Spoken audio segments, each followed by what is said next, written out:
নারায়ণগঞ্জের বন্দরনবীগঞ্জ এলাকায় পারিবারিক কলহের জের ধরে স্ত্রী সানজিদা আক্তার স্মৃতিকে হত্যার পর স্বামী রিফাত বোরকা পরে পালিয়ে গেছেন।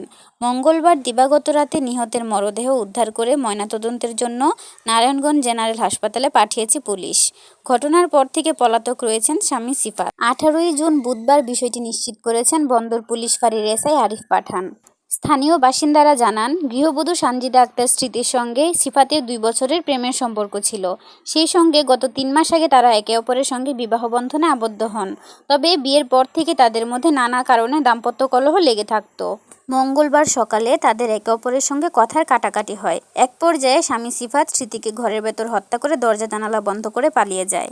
আর বুলাই ফটো নিয়ে তো মার টর্চারি করে বুনের টর্চারি করে আমার বুনজির লাগা দেখেছো 3 বছর ধরে রিলেশন করতেছে আমার বুনজি ভিড়ে না যে জুম করে আমার বুনজিরে আইয়া না ভাই আর মাই শুরু যাইয়া 3 বার ঢুকছে গেড়েছে আর না তো ডাক দিয়ে না ফলমান দিয়ে মায়ের আইন না তোর যদি নেয় ওরে তোর বাপ নাই কাটতে লাগবে তুই যাবি না আমার ফলরে ভালোবাসা তুই বিয়ে করবি এই ফলমান দিয়ে রাখবি না ভাই মামলা করতেছিস রাখ তোরা আমার মনে করে এই এক নিচে ফটো নিচে নিয়া মায়ের না বলে পারে ফলমান দিয়া তারপর বিয়ে করাছে। এমন তেমনি আমার ভাইয়ের মোবাইলে আবার রিটার্ন ফোন গেছে। ফোন দিয়া আমি তখন লাইনে ফোন দিয়া বলতেছে স্মৃতিরে মাইরা ফেলাইছে। হ্যাঁ, তখন আমি চিৎকার দৌড়ছি, আমার ভাইও আমার চিৎকার দেওয়ার পর ভাই তাড়াতাড়ি বাইরে স্মৃতির তো মেরে গেছে। আমি চিৎকার বাইরে আইসা দেখি আনো, হ্যাঁ আসলাম, আইসা দিয়ে ছেলের মায়ের মানে বাইরে দরজা লক করে ওই জানি পলাই গেছে। পরে আমি ওই সাইডের দরজা, হ্যাঁ ভিতর দিয়ে আটকানো, ধাক্কা দিছি, ভিতরে দিয়ে লক করা।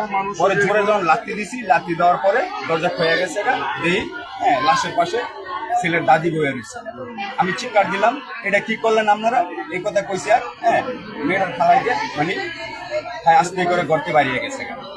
তৈল কি আমার মেয়েটা আইন না, তোরা প্রবলন শোনাতে আইন না। আমরা এতজন মানুষ আসলাম, তোদের কাছে প্রস্তাব রাখলাম, তারপরেও তোরা আমাদের প্রস্তাব গ্রহণ করলি না। হ্যাঁ তারপরেও যদি এরকম কোনো আমার মেয়ে যদি কোনো অপরাধ করে থাকতো বা কোনো কিছু করে থাকতো আমারে জানাইতি বা আমারে বলতি, আমি আমার মেয়ের পদক্ষেপ নিতাম। হ্যাঁ, এখন আমি আর কিছু চাই না, আমি চাই আপনাকে প্রশাসনের কাছে আমি এটা বিচার চাই, দ্রুত বিচার চাই। কি আপনারা মিডিয়া আছেন, এটা ভালো করে যেভাবে আমি বিচার পাইতে পারি আপনাদের কাছে আমার এই আকুল আবেদন রইল, আমি যাতে এটা সঠিক বিচারটা পাই, আপনারা এটাই ধরে তুলবেন।